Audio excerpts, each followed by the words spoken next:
I'm going to be using the MG Naturals Skin Guardian Facial Oil, and I'm going to be looking for a beautiful smooth finish, hydration for the primer, so the BB cream can sit beautifully over the top. That feels amazing on my skin. That is just gliding over the surface.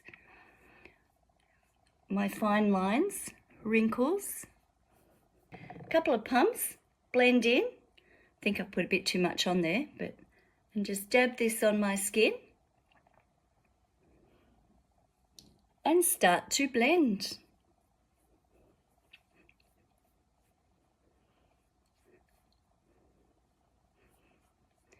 That is just gliding on my skin. So I'm now going to set that beautiful base that I've got, this glowy, dewy base, which I think is just looking so good on my skin, with the MG Naturals Mineral Silk Powder. Just going to put a little bit into the lid, like so. Give that a little stipple, and then put that on my skin.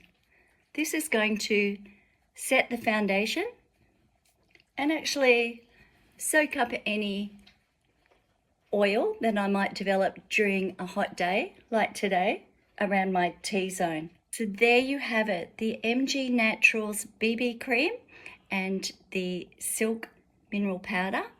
Really flawless finish, look. Glow.